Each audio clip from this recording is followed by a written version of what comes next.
तो मेरे भारत देश के नौजवानों क्या हाल चाल, बढ़िया एकदम। तो कमेंट करो दोस्तों। पिछली वीडियो हमने प्रश्नावली वो 1.2 पूरा कंप्लीट कर लिया था। आशा करता हूँ वो वीडियो आपको अच्छा लगा होगा और आप एकदम मस्त होंगे, स्वस्थ होंगे और नाचते गाते होंगे। तो इस वीडियो में हम प्रश्नावली 1.3 पढ़ेंगे कि सिद्ध कीजिए कि कड़िम 5 एक अपरिमेय संख्या है। हर पेपर में, हर सेट में जितने सेट होते हैं सभी सेटों में ये सवाल पक्का किसी न किसी सेट में ज़रूर आता है और इसको आपको अच्छे से तैयार करना होगा और अच्छे से प्रैक्टिस करना होगा। जितना मैं लिखवाऊंगा और जितना मैं बताऊंगा उसको अच्छे से आप लोग कई बार प्रैक्टिस कर लेना, क्या क्या करना होता है, इसमें क्या कैसे सिद्ध करना होता है। ठीक, तो चलो पहले देखते हैं कि कड़िम 5 एक अपरिमेय संख्या है, कैसे सिद्ध करेंगे। चलो देखते हैं। सबसे पहले हमें सुंदर अक्षरों में यहाँ पर लिखना होगा काली पेन से कि पहला कड़िम में 5 एक अपरिमेय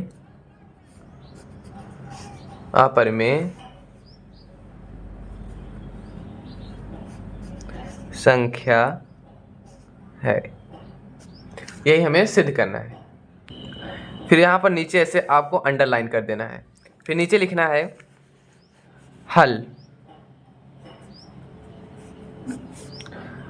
माना, देखो पहले हम मानेंगे, माना कड़ी में 5 एक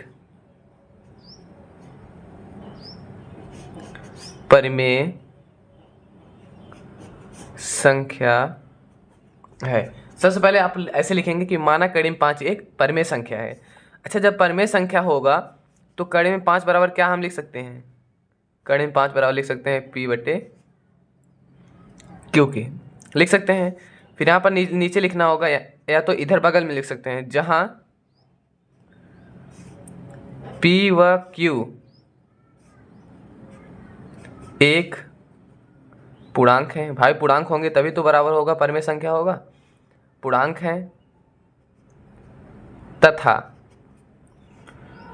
Q बराबर नहीं है 0 के। कक्षा 9 में आप लोगों ने पढ़ा होगा कि आखिर परिमेय संख्या होता क्या है। परिमेय संख्या यही होता है, जब कड़िम 5 को परिमेय संख्या मानो तो कड़िम 5 बराबर होगा P अपान Q के, जहाँ P व Q एक पूर्णांक है तथा Q बराबर नहीं है 0 के, तथा इनके उभयनिष्ठ गुणनखंड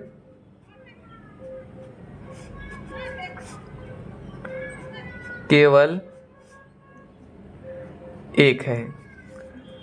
देखो अगर ये दोनों परिमेय संख्या हैं तो इनका, जब देखो कोई परिमेय संख्या होता है अगर वो बटे के रूप में है, मतलब भिन्न के रूप में है, तो उसका उभयनिष्ठ गुणनखंड हमेशा एक होता है, इसलिए इसका उभयनिष्ठ गुणनखंड एक है। अब यहाँ नीचे लिखिए, इतना आपको ब्रैकेट में लिख देना होगा।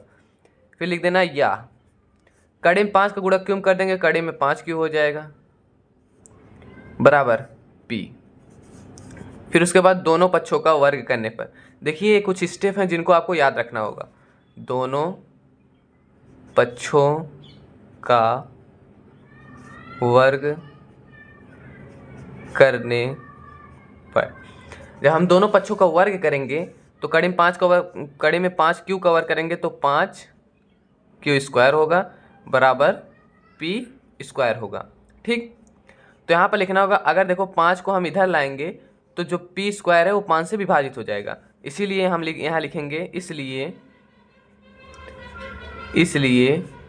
P स्क्वायर 5 से विभाज्य होगा। जब P स्क्वायर 5 से विभाजित है तो P भी 5 से विभाजित होगा, अतः P भी 5 से विभाजित होगा। कोई दिक्कत? अच्छा, इसलिए देखो जब ये विभाजित हो रहा है तो P को हम कुछ भी मान सकते हैं। मान लो यहाँ मानना होगा P बराबर, मान लो हम मान लेते हैं 5C, P बराबर 5C। देखिए कुछ स्टेप हैं तो आपको इन स्टेप को याद रखना होगा। कुछ इसी प्रकार से आपका मतलब उदाहरण में सिद्ध किया है, किसमें, आपके एनसीईआरटी में। तो इसको आपको थोड़ा स्टेप आपको याद रखना होगा और आपको मतलब इसको कई बार रिवाइज करना होगा, तभी आप इसको कर पाओगे। ठीक, P बराबर 5C मान लेते हैं। अब देखो इसको व्यंजक एक लेते हैं। व्यंजक एक में p का मान रखने पर, व्यंजक एक में जब p का मान रखेंगे तो 5q² बराबर p की जगह 5 से, p का स्क्वायर है तो स्क्वायर, यानी 5q² बराबर 25c²। ठीक। अब यहाँ पर q² बराबर लिख सकते हैं, 5 इधर जाएगा तो भाग हो जाएगा, 5 × 25 5c², कोई दिक्कत, 5 इधर गया, 5 × 25 5c²। ठीक। अब यहाँ पर देखो 5 को जब इधर लाएंगे तो q² 5 से विभाजित होगा, अतः यहाँ लिखेंगे अतः q² 5 से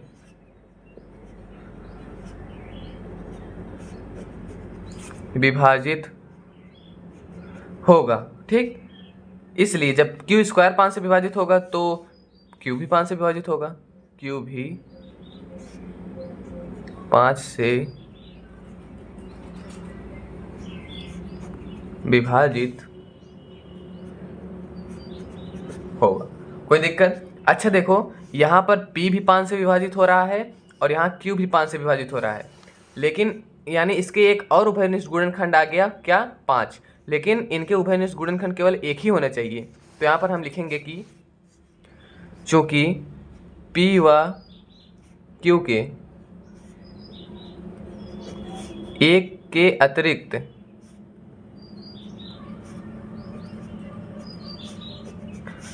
एक और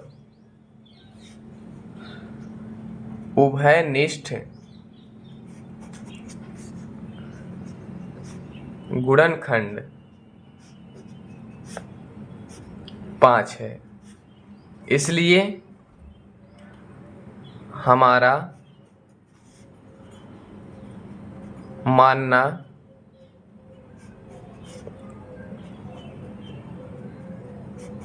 असत्य है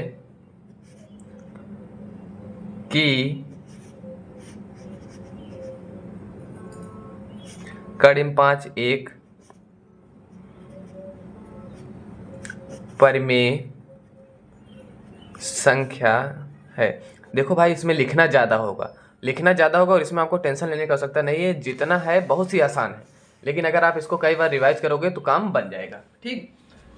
एक कड़िम 5 एक परिमेय संख्या है, ये हमारा मानना असत्य है, क्योंकि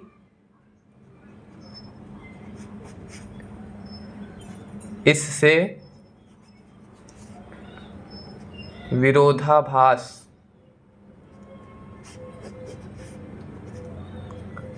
प्रकट होता है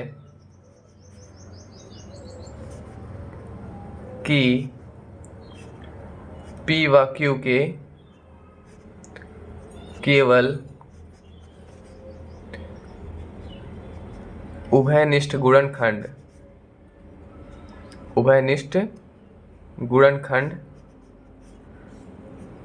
एक है। ठीक। इससे विरोधाभास प्रकट होता है, जब इससे विरोधाभास प्रकट होता है इसलिए कड़िम 5 बराबर नहीं है p/q के, इसलिए कड़िम 5 एक अपरिमेय संख्या है। बस काम खत्म। यहाँ पर देखो कितना आसानी से हमने पूरा चीज़ कर लिया, देख रहे हो। मतलब इसको एक बार आप अगर रिवाइज कर लोगे तो काम बन जाएगा। एक बार रिवाइज अगर आपको फिर करना है तो वीडियो आप फिर से देख लो, लेकिन बहुत ही आसान है। ठीक। चलो अगला सवाल देखते हैं।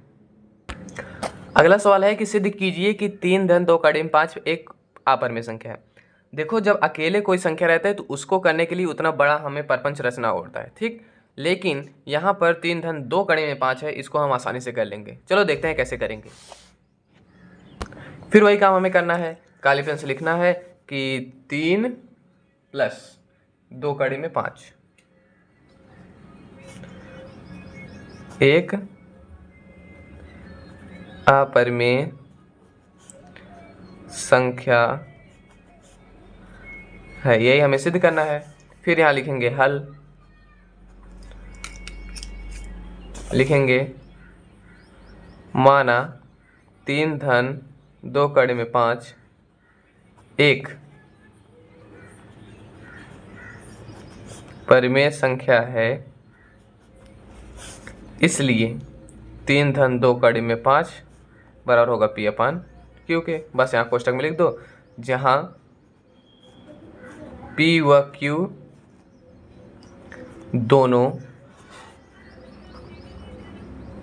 पूर्णांक हैं और क्यू बराबर नहीं है क्या, 0 के। बस यही हमें कोष्टक में लिखना है। फिर आगे लिखेंगे, बस क्या करना है कि यहाँ पर थोड़ा हमें स्टेप चेंज करना होगा। 2 कड़ी में 5 है, 3 को इधर लेते चलो, अगर इधर प्लस है तो इधर माइनस, पी अपान क्यू, 3 इधर -3, ठीक। 2 कड़ी में 5 बराबर पी का गुणा इसको बटे में, पी का गुणा 1 में पी, 3 का गुणा क्यू में 3 क्यू बटे क्यू, कोई दिक्कत नहीं। अब देखो 2 इधर है तो कड़ी में 5, दोनों के बीच गुणा का है, गुणा का चिन्ह है, तो कड़ी में 5 बराबर होगा p माइनस 3q अपान क्यू। जब इधर गुणे में होता है तो इधर भाग हो जाता है, भाग 2। लिख सकते हैं कड़ी में 5 बराबर p ऋण 3q बटे q, भाग होता है तो गुणे 1/2 होगा। फिर लिख सकते हैं कड़ी में 5 बराबर p ऋण 3q बटे q का गुणा 2 में कर देंगे तो 2q, और इसका 1 में तो 1 ही आएगा, यानी 2q। यहाँ पर आप देखो p भी पूर्णांक, 3q भी पूर्णांक, 2q भी पूर्णांक, लेकिन कड़ी में 5 एक पूर्णांक संख्या नहीं है, कड़ी में 5 पूर्णांक संख्या नहीं है। तो यहाँ हम लिखेंगे चूँकि p ऋण 3q अपान 2q एक, देखो इसको आप अलग अलग भी लिख सकते हो, p 3q और 2q एक पूर्णांक संख्या है, परंतु कड़ी में 5 एक पूर्णांक संख्या नहीं है। जब ये पूर्णांक संख्या नहीं है, इसलिए कड़ी में 5 बराबर नहीं होगा p ऋण 3q बटे 2q के। इसलिए हमारा मानना असत्य है, क्योंकि कड़ी में 5 बराबर नहीं है p ऋण 3q अपान 2q के, ठीक। इसलिए कड़ी में 5 बराबर नहीं होगा p अपान q के। अतः सॉरी यहाँ कड़ी में 5 नहीं है, 3 धन 2 कड़ी में 5, 3 धन 2 कड़ी में 5 बराबर नहीं होगा p अपान q के। अतः 3 धन 2 कड़ी में 5 एक अपरिमेय संख्या है। क्या है? एक अपरिमेय संख्या है। देखो बहुत ही ज़्यादा सिंपल है, बस आपको इसको प्रैक्टिस करना होगा। देखो ये सब, देखो सब एक ही चीज़ है, लेकिन मैंने थोड़ा मतलब इसको एक एक चीज़ आपको समझाने के लिए इतना भाग लाया, मतलब डायरेक्ट गुणा कर सकता था। तो ये सब आपको देखना होगा। अगर आप इसमें टेंशन ले रहे हो, अरे यार ये तो बहुत ही कठिन है, बहुत सरल है, बस प्रैक्टिस तो करो एक बार। बस यही दिक्कत होती है, आप पेन नहीं उठाते। चलो ठीक है, इसको अच्छे से प्रैक्टिस कर लेना मेरे दोस्त। चलो आगे पढ़ते हैं। आगे हमारा है सिद्ध कीजिए। पहले काफ़ी तो ला लें किताब। सिद्ध कीजिए कि निम्नलिखित संख्याएं अपरिमेय संख्याएं हैं। 1/2। अब देखो मैं डायरेक्ट करूंगा, ज़्यादा लिखूंगा नहीं। अब जो जो लिखना है आप समझ गए होगे, ठीक। देखो कैसे करेंगे 1/2, बस मैं आपको हवा में पूरा बता दूंगा और आपको अपने से करना होगा, ठीक। 1/2 पहले देखो 1/2 पहले मान लेना, माना 1/2 परिमेय संख्या है तो बराबर होगा p अपान क्यू के। तो तिरछी गुणा कर देना, इधर q इधर कड़ी में 2 p, बस काम खत्म। यहाँ पर देखो ऐसे लिख देना कि चूंकि q एक पूर्णांक है, कड़ी में 2 एक पूर्णांक संख्या नहीं है और p भी पूर्णांक है, इसलिए पूर्णांक संख्या चूँकि कड़ी में 2 और p पूर्णांक संख्या नहीं है लेकिन q पूर्णांक संख्या है, इसलिए q बराबर नहीं होगा कड़ी में 2p के। समझ रहे हो बात? इसलिए हमारा मानना सत्य है 1/2 कड़ी में 2 बराबर नहीं होगा p अपन q के, अर्थात 1/2 कड़ी में 2 बराबर एक अपरिमेय संख्या। बस ऐसे ही सिद्ध कर देना है हमें। फिर अगला वाला है कि 7 कड़ी में 5। 7 कड़ी में 5, इधर देखो फिर वैसे मान लो, माना 7 कड़ी में 5 एक परिमेय संख्या है, बराबर होगा p/q के, गुणा कर दो या 7 को पहले इधर ला दो। कड़ी वाला हमेशा अकेले छोड़े रहना, ठीक। कड़ी 5 बराबर p/q, इधर दोनों के बीच गुणा का चिन्ह तो इधर भाग होगा, भागे 7 हो जाएगा। कड़ी में 5 बराबर p/q गुणे 1/7 होगा। फिर कड़ी में 5 बराबर p/7q, ऐसे से गुणा कर दिए। अब यहाँ पर आप लिख दो, चूँकि कड़ी में 5 एक पूर्णांक संख्या नहीं है, यहाँ पर p भी पूर्णांक है, 7 भी पूर्णांक है, q भी पूर्णांक है, इसलिए a बराबर इसके नहीं होगा, अर्थात कड़ी में 5 बराबर नहीं होगा p/7q के, इसलिए 7 कड़ी में 5 बराबर नहीं होगा p/q के। अतः हमारा मानना असत्य है, इसलिए 7 कड़ी में 5 एक अपरिमेय संख्या है। काम खत्म। अगला वाला है 6 धन कड़ी में 2। फिर वैसे मानो कि माना 6 धन कड़ी में 2 बराबर है, ये मतलब एक परिमेय संख्या है, बराबर होगा p/q के। बस कड़ी में 2 हमेशा अकेले छोड़ो। कड़ी में 2 बराबर होगा p/q - 6। कड़ी में 2 बराबर p का गुणा यहाँ बटे 1, p का गुणा 1 में p 6q बटे q। काम खत्म। कड़ी में 2 बराबर यहाँ पर लिख दो कि नहीं होगा p पीरियड 6q बटे q के, क्योंकि p भी पूर्णांक है, 6q भी पूर्णांक है और q भी पूर्णांक है। कड़ी में 2 पूर्णांक नहीं है, इसलिए a इसके बराबर नहीं होगा, अर्थात हमारा मानना असत्य है कि 6 धन 2 कड़ी में 2 बराबर p/q के, अर्थात 6 धन कड़ी में 2 एक अपरिमेय संख्या है। बस ऐसे लिख लेना, ठीक। मतलब इतना मैं सवाल आपको ऐसे ही बता दिया और पूरा उसी के बेस्ड था। कोई दिक्कत, कोई परेशानी, कोई प्रॉब्लम। अब आगे हम पढ़ेंगे क्या? आगे हम पढ़ेंगे प्रश्नावली 1.4। 1.4 हम तुरंत खत्म कर लेंगे, केवल 3 सवाल है, फिर हम चलेंगे लेसन 2 में। मज़ा आएगा। मिलते जल्दी नेक्स्ट वीडियो में। वीडियो को लाइक कर देना, चैनल को सब्सक्राइब कर देना, जो कि मैं हमेशा बोलता नहीं।